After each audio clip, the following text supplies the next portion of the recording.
आज की क्लास में डिस्कस करने वाले हैं सिंपल हार्मोनिक मोशन के बारे में। देखिए, सिंपल हार्मोनिक पढ़ने से पहले आपको रिकैप करना पड़ेगा पीरियोडिक मोशन क्या था।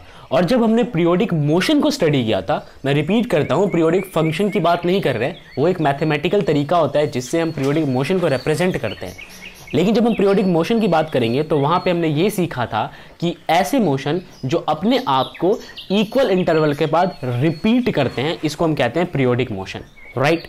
अब बात करते हैं कि हार्मोनिक मोशन का पीरियोडिक से क्या लेना देना और हार्मोनिक मोशन इटसेल्फ में है क्या।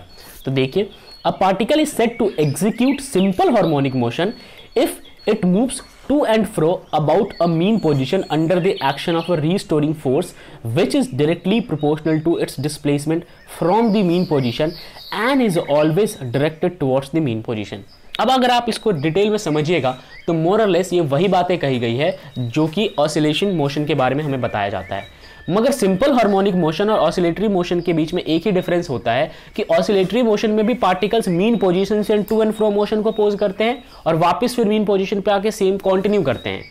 मगर सिंपल हार्मोनिक मोशन में एक रीस्टोरिंग फोर्स जो है वो एग्जिस्ट करता है, यानी कि सारा का सारा फोर्स जो है वो रीस्टोरिंग फोर्स की वजह से ही एग्जीक्यूट हो रहा है। तो अगर आपको ज्यादा डिटेल में इस बात को समझना है तो आप ये समझ लीजिए कि सिंपल हार्मोनिक मोशन जो है वो under the influence of restoring force act करता है। अब इस बात को समझते हैं कैसे हो रहा होगा। मान लीजिए कि मेरे पास ये स्प्रिंग है, ठीक है। इस स्प्रिंग को अगर आप खींचते हैं तो उस वक्त जो आप फोर्स लगाएंगे ये होगा डिफॉर्मिंग फोर्स। डिफॉर्मिंग फोर्स लगाने की वजह से ये स्प्रिंग खिंच के एक्सटेंड हो जाएगा और कुछ इस तरीके से ये स्प्रिंग आपको दिखेगा, यानी कि इसके लेंथ में इंक्रीमेंट आ गया। जितना भी लेंथ इसका इंक्रीज कर रहा है ये इंक्रीज कर रहा है आपके फोर्स की वजह से, यानी कि यहाँ पे change in length is directly proportional to applied force. Since आपने फोर्स को अप्लाई करके इसके लेंथ में चेंज क्रिएट किया है तो होगा ये कि इसके जितने भी पार्टिकल्स होंगे, इस स्प्रिंग के ऊपर जितने भी पार्टिकल्स मौजूद होंगे, इन सभी पार्टिकल्स में वाइब्रेशन डेवलप हो जाएगा जिसके कारण ये ऑसिलेट कर जाएंगे। अब जब जैसे ही आप इस फोर्स को हटाएंगे, मान लीजिए कि आपने इसको एक्सटेंड किया था, आपके फोर्स की वजह से एक्सटेंड हो गया, तो the moment you release the force, ये क्या करेंगे, रीस्टोरिंग फोर्स लगा के अपने आप को वापस से ठीक कर लेंगे। और जब ये रीस्टोरिंग फोर्स लगा के अपने आप को वापस से मीन पोजीशन पे लेके आ रहे हैं, इस वर्ड पे ध्यान दीजिए, रीस्टोरिंग फोर्स लगाया और ये अपने आप को वापस से अपने मीन पोजीशन पे लेके आ रहे हैं, उस दौरान भी जो एग्जीक्यूशन हो रहा है वो किसका हो रहा है, ऑसिलेशन का ही हो रहा है, ठीक है। यानी कि वहां भी पीरियोडिक मोशन ही हो रहा है। अब देखिए, ये जो पीरियोडिक मोशन है, क्योंकि पीरियोडिक मोशन मैंने इसलिए कहा क्योंकि ये पार्टिकल जो कि एक्सटेंड हो चुके थे, जब अपने आप को मीन पोजीशन पे रिस्टोर करने की कोशिश करेंगे तो उस वक्त इनका जो मोशन होता है वो पीरियोडिक ही होता है। ऐसा नहीं कि एक पार्टिकल ज्यादा अपने आप को रिपीट कर रहा है, दूसरा पार्टिकल कम कर रहा है, नहीं, जो जहां पे था बिल्कुल उसी पोजीशन पे आ जाएगा। तो ऐसे को जो कि रीस्टोरिंग फोर्स की वजह से पीरियोडिक मोशन को पोज कर रहा है, ठीक है, आप इसको कहते हो सिंपल हार्मोनिक मोशन, राइट। ये बात समझ गए। तो यहां पे ज्यादा इंपॉर्टेंट ही हो जाता है कि जब सेकंड टाइम में जब ये रीस्टोरिंग फोर्स का एग्जीक्यूशन स्टार्ट हो गया था तब कैसा मोशन था, उसी को हम कहते हैं सिंपल हार्मोनिक मोशन, राइट। चलिए आगे बढ़ते हैं। If the displacement of oscillating body from the mean position is small, अब जो भी बॉडी ऑसिलेट कर रहा था, उस केस में हमारे पास स्प्रिंग था, वो ऑसिलेट कर रहा था, उसका जो डिस्प्लेसमेंट है मीन पोजीशन से वो बहुत ज्यादा छोटा है, तो उस केस में जो रीस्टोरिंग का फॉर्मूला होगा, अब जाहिर सी बात है रीस्टोरिंग हो चाहे डिफॉर्मिंग हो, वो डायरेक्टली प्रोपोर्शनल होता है डिस्प्लेसमेंट के। तो यहाँ पे वही लिखा हुआ है, restoring force is directly proportional to displacement, right. तो रीस्टोरिंग फोर्स की जगह हम लिखेंगे capital F is directly proportional to x, x represent कर रहा है डिस्प्लेसमेंट को।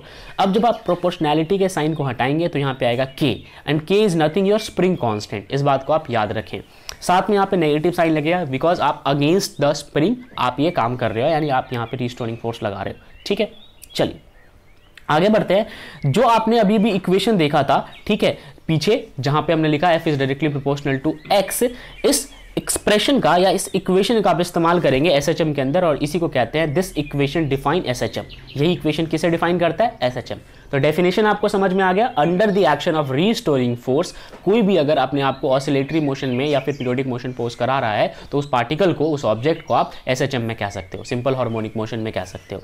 जो उसका इक्वेशन था वो हमने पीछे देख लिया, तो this define the equation of SHM, जहां पे के जो है वो के को हम क्या कह सकते हैं कि हमारा कांस्टेंट था, फोर्स कांस्टेंट कह लीजिए या फिर स्प्रिंग फैक्टर कह लीजिए, राइट। ओके, अब आप इसे डिफाइन कैसे करेंगे, तो is define as the restoring force produces per unit distance. अगर आप उस एफ को डिफाइन करने की कोशिश करेंगे तो उसका यही मतलब होता है कि जितना भी रीस्टोरिंग फोर्स आपने डेवलप किया था पर यूनिट डिस्प्लेसमेंट के हिसाब से, जो ऐसा यूनिट होती है उस के की, मैं के की बात कर रहा हूँ, वो है न्यूटन मीटर इनवर्स। कैसे? इतना तो आपको पता है कि F is directly proportional to x था, फिर F is equal to k x हो गया। ठीक है, अब यहाँ से के की बात करेंगे तो के क्या बनेगा, एफ अपॉन में एक्स। ठीक है, फोर्स होता है न्यूटन और एक्स होता है मीटर। इस तरीके से आ गया न्यूटन मीटर इनवर्स। और जो नेगेटिव साइन है is always above the equation shows that restoring force always acts in opposite direction of displacement, यानी कि जिस डायरेक्शन में डिस्प्लेसमेंट था रीस्टोरिंग फोर्स उसके अपोज एक्ट हो रहा है। सोच के देखो, यहाँ पे स्प्रिंग था हमारा, ये पॉइंट खत्म हो गया जो कि इसके नॉर्मल पोजीशन को शो कर रहा है। इसके बाद आपने एक्सटेंड करके इसको यहाँ तक खींच दिया,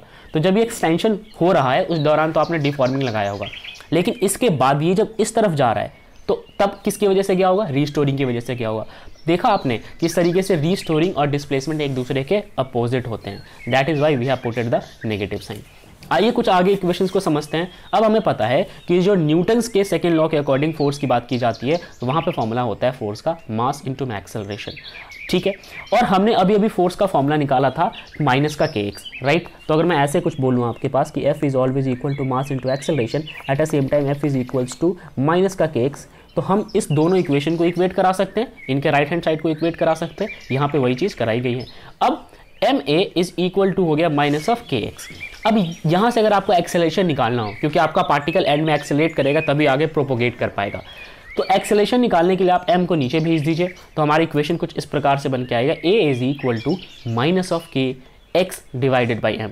अब सोचिए जरा, माइनस के और m ये तीनों ऐसी चीज़ें जो कांस्टेंट को रिप्रेजेंट कर रहे हैं। ना तो के चेंज होगा ना पार्टिकल का मास चेंज होगा। हाँ, जो चेंज हो सकता है वो है डिस्प्लेसमेंट, वो कम ज़्यादा हो सकता है। तो मैं इस डिस्प्लेसमेंट को एज इट इज छोड़ दूँ और इन सभी को एक कांस्टेंट के बराबर रख दूँ, तो ये सारे कांस्टेंट बन के डायरेक्टली प्रोपोर्शनल का रूप ले लेंगे। जिस तरीके से डायरेक्टली प्रोपोर्शनल को हटा के हम कांस्टेंट रिप्लेस करते हैं, इसी तरीके से कांस्टेंट को हटा के हम वापस डायरेक्टली प्रोपोर्शनल को रिप्लेस कर सकते हैं।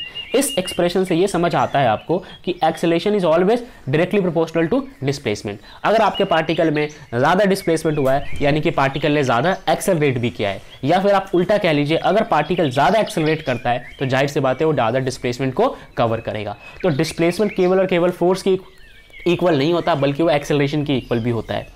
Hence, simple harmonic motion may be also defined as follows। तो जो अब डेफिनेशन है ये इसकी प्रॉपर डेफिनेशन हो जाएगी, किसकी? सिंपल हार्मोनिक मोशन की। हाँ, रीस्टोरिंग फोर्स के इन्फ्लुएंस में रहते हुए कोई भी पार्टिकल अपने आप को ऑसिलेटरी मोशन या पीरियोडिक मोशन पोज कराए, उसे तो हम जरूर कहते हैं सिंपल हार्मोनिक मोशन। मगर इन तमाम इक्वेशन को पढ़ने के बाद जिस कगार पे हम पहुंचे हैं कि हम किस तरीके से अपने इक्वेशन को डिफाइन करें, वो स्क्रीन पे ये रहा। इसे मैं रीड करता हूं आपके लिए।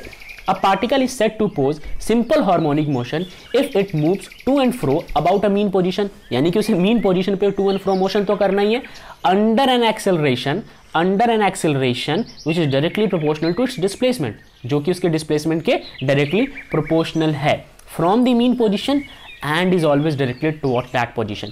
यानी कि बात समझो, अगर मान लो कि कोई पार्टिकल इस तरीके का मोशन पोज कर रहा है जिसको मैंने इस वेव के फॉर्म में रिप्रेजेंट कराया है, तो ये सारे के सारे जो पॉइंट्स हैं जिसको मैं पर्पल कलर से हाईलाइट करूंगा आपके लिए, ये सारे के सारे इसके मीन पोजीशन को रिप्रेजेंट कर रहे हैं। होगा क्या कि इस मीन पोजीशन पर रहते हुए टू एंड फ्रो को पोज कर रहा है, मगर जो भी डिस्प्लेसमेंट क्रिएट हुआ, ये आप एक्स एक्सिस देखिए, ये डिस्प्लेसमेंट को रिप्रेजेंट कर रहा है। ये किस वजह से क्रिएट हुआ है? क्योंकि आपने उस पर एक्सेलेरेशन लगाया था। तो जितना ज़्यादा एक्सेलेरेशन लगाओगे उतना ज़्यादा डिस्प्लेसमेंट क्रिएट होगा, and that is all about your simple harmonic motion. No, कुछ बच्चे कंफ्यूज इस बात पे होते हैं कि फिर डिफरेंस ही क्या है, सिंपल हार्मोनिक मोशन और पीरियोडिक और ऑसिलेटरी में डिफरेंस ही क्या है। तो इन तीनों को भी मैं आपके लिए एक बार क्लियर कर देता हूँ। पीरियोडिक मोशन का मतलब केवल और केवल इतना होता है कि अपने आप को रिपीट करो इक्वल इंटरवल के बाद। जो भी काम कर रहे हो उसको रिपीट करो इक्वल इंटरवल के बाद। अगर आप मोशन कर रहे हो उसे भी रिपीट करो इक्वल इंटरवल के बाद। मीन पोजीशन से उसका कोई लेना देना नहीं होता है। जब हम ऑसिलेटरी मोशन की बात करते हैं वहां पे ये कॉन्सेप्ट होता है कि आप रिपीट करो अपने मोशन को मीन पोजीशन से ही। और जब हम एसएचएम की बात करते हैं तो वहां पे ऑसिलेटरी मोशन की डेफिनेशन एज इट इज छपी होती है, साथ में वो रिपीटेशन किसकी वजह से होता है? रीस्टोरिंग फोर्स के इन्फ्लुएंस में होता है। तो सिंपल हार्मोनिक मोशन और ऑसिलेटरी मोशन में केवल और केवल रीस्टोरिंग का डिफर हो जाता है, राइट। अब समझिए इस बात को कि मान लीजिए कि एक पार्टिकल पहले आगे की ओर प्रोपोगेट कर रहा है और फिर वो पीछे की ओर आ रहा है, यानी कि हाफ सेक्शन तक तो उसने क्या किया था? डिफॉर्मिंग फोर्स लगा के आगे गया और उसके बाद फिर वो रीस्टोरिंग फोर्स लगा के पीछे की ओर आ जाता है अपने मीन पोजीशन पे। मैं अगर इसको इनिशियल मीन पोजीशन मान लूं इस पॉइंट को, तो यहां से शुरू हुआ और यहां पे खत्म हो रहा है। क्यों? क्योंकि आपने डिफॉर्मिंग लगाया था, और वापस आके यहां पे खत्म हो जाता है क्योंकि उसने रीस्टोरिंग लगा लिया। तो एक तरीके से सिंपल हार्मोनिक मोशन को सर्कुलर मोशन के साथ हम रिलेट कराएंगे तो शायद आपको कंफ्यूजन नहीं होनी चाहिए। नेक्स्ट टॉपिक में हम यही चीजें डिस्कस करेंगे कि सिंपल हार्मोनिक मोशन का सर्कुलर मोशन के साथ क्या क्या रिलेशन है। कुछ एग्जांपल है जो सिंपल हार्मोनिक मोशन के हमें पढ़ने हैं, जैसे कि oscillation of a loaded spring. एक स्प्रिंग को आप किसी मास के साथ लोड कर दीजिए और उस समय जो ऑसिलेशन क्रिएट होता है वो सिंपल हार्मोनिक मोशन को ही दर्शाता है। Vibration of a tuning fork, ठीक है, हमारे पास जब ट्यूनिंग फॉर्क होते हैं तो उनका जो वाइब्रेशन होता है वो भी सिंपल हार्मोनिक मोशन का ही एग्जांपल है। जो भी वाइब्रेशन होता है बैलेंस व्हील का, घड़ी के अंदर जो बैलेंस व्हील होता है, अगर आपने उसका वाइब्रेशन देखा होगा तो वो भी सिंपल हार्मोनिक का ही पार्ट है। आपने किसी मैग्नेट को यूनिफॉर्म मैग्नेटिक फील्ड के अंदर फ्रीली सस्पेंड कर देना है और उस समय जो ऑसिलेशन हो रहा होगा, जो भी मोशन हो रहा होगा कायदे से, उस मोशन को आप क्या कहोगे? सिंपल हार्मोनिक मोशन कहोगे। मान लीजिए कि आपके पास एक वायर है, ठीक है, इसके साथ आपने एक मैग्नेट को अटैच किया और इसको आपने फ्रीली सस्पेंड कर दिया, इसके दो पोल्स होंगे, इसको आपने फ्रीली सस्पेंड कर दिया। अब ये मैग्नेट जो है होगा क्या? ये मोशन में आ जाएगा। तो इस समय जो भी इसका मोशन होगा that is all about your simple harmonic motion. मेरे ख्याल से आपको ये बात समझ आ गई होगी।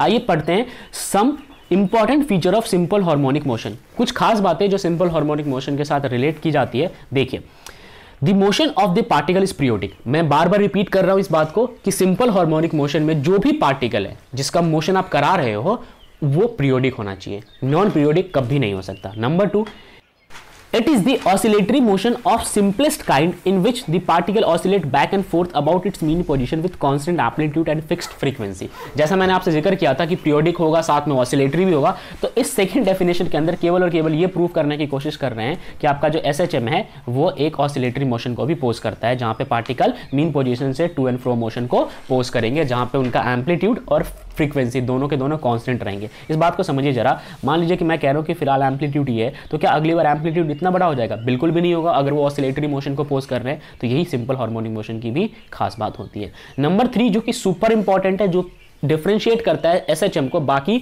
मोशन से, वो ये है कि restoring force acting on the particle is proportional to its displacement from the mean position. ठीक है, जो रीस्टोरिंग फोर्स उस पार्टिकल पे एक्ट हो रहा है वो डायरेक्टली प्रोपोर्शनल होगा किसके? डिस्प्लेसमेंट के। कहां से? मीन पोजीशन से।